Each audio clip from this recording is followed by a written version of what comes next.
ശാസ്താംകോട്ടയ്ക്ക് ആ പേര് വരാനുള്ള കാരണവുമായി ബന്ധപ്പെട്ട ഐതിഹ്യകഥയുടെ രണ്ടാം ഭാഗമാണിത്. ഈ കഥയുടെ പ്രധാന കഥാപാത്രങ്ങളെന്ന് പറഞ്ഞാൽ കായംകുളത്ത് രാജാവും പന്തളത്ത് രാജാവുമാണ്.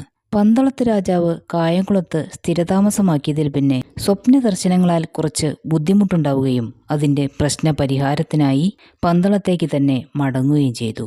പന്തളത്ത് രാജാവ് കായംകുളത്ത് നിന്ന് യാത്രയായതിൽ പിന്നെ കായംകുളത്ത് രാജാവിന് ചെറിയൊരു ചിത്തഭ്രമത്തിന്റെ ലക്ഷണം കണ്ടു തുടങ്ങി. കടുവ പെറ്റു, പുലി പെറ്റു എന്നിങ്ങനെ പറയുകയല്ലാതെ മറ്റൊന്നും ഉരുവിടാതെയായി. കുളി, ഭക്ഷണം മുതലായത് തന്നെ മറ്റുള്ളവർ നിർബന്ധിച്ച് ചെയ്യേണ്ടതായി വന്നു. രാജ്യകാര്യങ്ങളെപ്പറ്റി ചിന്തകളില്ലാതെ അദ്ദേഹം ചിത്തഭ്രമത്തിൽ കൂടുതലായി അകപ്പെട്ടു. രാജ്യമന്ദിരത്തിലുള്ളവരും രാജ്യവാസികളും രാജാവിൻ്റെ ഈ അവസ്ഥ കണ്ട് വ്യാകുലപ്പെട്ടു. അനേകം മന്ത്രവാദങ്ങളും ചികിത്സകളും നടത്തിയിട്ടും യാതൊരു മാറ്റവും ഉണ്ടായില്ല. അതിനാൽ പ്രസിദ്ധന്മാരായ പ്രശ്നക്കാരെ വരുത്തി പ്രശ്നം വെപ്പിച്ച് നോക്കിയപ്പോൾ പന്തളത്ത് രാജാവിനെ ആക്ഷേപിച്ചതിനാൽ ശബരിമല ശാസ്താവിൽ നിന്നുണ്ടായിട്ടുള്ള വിരോധ നിമിത്തമാണ് ഇങ്ങനെ സംഭവിച്ചതെന്നും പ്രശ്നപരിഹാരത്തിനായി ധാരാളം വഴിപാടുകൾ കഴിക്കുകയും ചെയ്തു. അങ്ങനെ പരിഹാരക്രിയകളെല്ലാം തന്നെ നടത്തി കായംകുളത്ത് രാജാവ് പൂർവ്വസ്ഥിതി കൈവരിച്ചു. പന്തളത്ത് രാജാവ് കായംകുളത്ത് നിന്ന് പോയതിൽ പിന്നെ സ്വപ്നദർശനം പോലുള്ള ഉപദ്രവങ്ങളൊന്നും ഉണ്ടായതുമില്ല. അദ്ദേഹം ഭക്തിപൂർവ്വം 12 ദിവസത്തെ ഭജനം പൂർത്തിയാക്കി. ഭജനം പൂർത്തിയാക്കിയ അന്ന് രാത്രി അദ്ദേഹത്തിന് വയറ്റിൽ ഒരു വേദന തുടങ്ങി. അന്നും ഭക്ഷണമൊന്നും കഴിക്കാതെ ഉറങ്ങി. ഈ സമയത്ത് വീണ്ടും ഒരു സ്വപ്നദർശനം.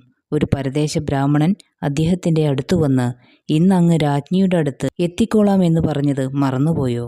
സത്യം ലംഘിക്കാൻ പാടില്ല. അതിനാൽ ഇപ്പോൾ തന്നെ പുറപ്പെടുക. പുറത്ത് ഒരു കുതിരയുണ്ട്. അതിൻ്റെ പുറത്ത് കയറി രാജ്ഞിയുടെ അടുത്തേക്ക് യാത്രയാകണം. ആ ബ്രാഹ്മണൻ ഉപദേശിച്ചു. സ്വപ്നത്തിൽ നിന്ന് മുക്തനായതും പ്രത്യേകിച്ച് ആരെയും രാജാവിന് കാണാൻ കഴിഞ്ഞില്ല. എന്നാൽ ഒരു കുതിര പുറത്ത് നിൽക്കുന്നത് കണ്ടു. രാജാവ് പെട്ടെന്ന് തന്നെ അതിൻ്റെ പുറത്ത് കയറി രാജ്ഞിയുടെ അടുത്തേക്ക് പുറപ്പെട്ടു. കൊട്ടാരത്തിലെത്തിയതും രാജാവ് കുതിരപ്പുറത്ത് നിന്ന് ഇറങ്ങുകയും ആ നിമിഷം തന്നെ കുതിര അന്തർധാനം ചെയ്തു. ദിവസങ്ങൾ കടന്നു പോകവേ ഒരു ദിവസം പന്തളത്ത് രാജാവും പ്രിയതമയായ രാജ്ഞിയും സംസാരിച്ചു കൊണ്ടിരിക്കുന്നതിനിടെ മുമ്പുണ്ടായ സ്വപ്നദർശനവും ശാസ്താവിൻ്റെ മാഹാത്മ്യത്തെപ്പറ്റിയും പറയുകയുണ്ടായി. കൂട്ടത്തിൽ ഇടയ്ക്ക് ശാസ്താവിനെ ദർശിക്കാൻ പന്തളത്തേക്ക് യാത്രയാകേണ്ടത് അത്യാവശ്യമെന്നും എന്നാൽ രാജ്ഞിയെ പിരിഞ്ഞു താമസിക്കുക എന്നുള്ളത് വളരെ ബുദ്ധിമുട്ടുള്ള കാര്യം തന്നെ. അന്ന് രാത്രി കിടന്നുറങ്ങിയ സമയം രാജാവിൻ്റെ അടുത്ത് സുന്ദരനായ ഒരു യുവാവ് വന്ന്, ഹേ, അങ്ങൊട്ടും വിഷമിക്കേണ്ട. എന്നെ കാണാനായി പ്രേതമയെ വിട്ടുപിരിഞ്ഞ് വരണമെന്നുമില്ല. ഞാനിവിടെ അടുത്തൊരു സ്ഥലത്ത് വന്ന് ഇരുന്നോളാം എന്ന് പറഞ്ഞതായി രാജാവിന് അനുഭവപ്പെട്ടു. കണ്ണു തുറന്നു നോക്കിയപ്പോൾ ആരെയും കണ്ടതുമില്ല.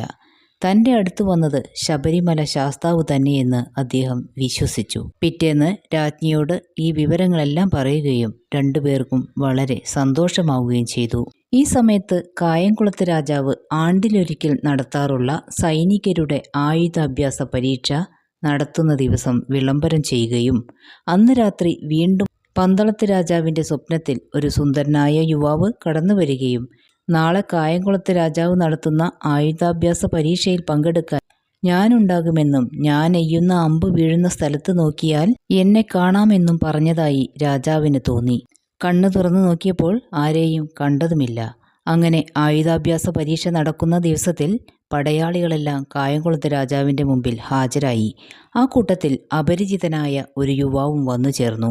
പരിചയമില്ലാത്ത ആളായതുകൊണ്ട് തന്നെ രാജാവ് നീ ആരെന്ന് ആ യുവാവിനോട് ചോദിച്ചു. ഉടൻ യുവാവ്, അടിയൻ ഒരു മലയാളി, പേര് അയ്യപ്പൻ. ഉടൻ രാജാവ്, നീ എന്തിനിവിടെ വന്നു? തിരുമനസ്സുകൊണ്ട് ആയുധാഭ്യാസ പരീക്ഷ നടത്തി ജയിക്കുന്നവർക്ക് സമ്മാനങ്ങൾ കൽപ്പിച്ചു കൊടുക്കുന്നുണ്ടല്ലോ, അത് കേട്ടറിഞ്ഞാണ് വന്നത്. നിനക്ക് ഏതായുധം പ്രയോഗിക്കാനാണ് പരിചയമുള്ളത് എന്ന രാജാവിൻ്റെ ചോദ്യം കേട്ട് അടിയന് എല്ലാം കുറേശ്ശെ പരിചയമുണ്ടെന്ന് യുവാവ്. അങ്ങനെ അയ്യപ്പന് പരീക്ഷണങ്ങളിൽ പങ്കുചേരാൻ രാജാവ് അനുമതി കൊടുക്കുന്നു.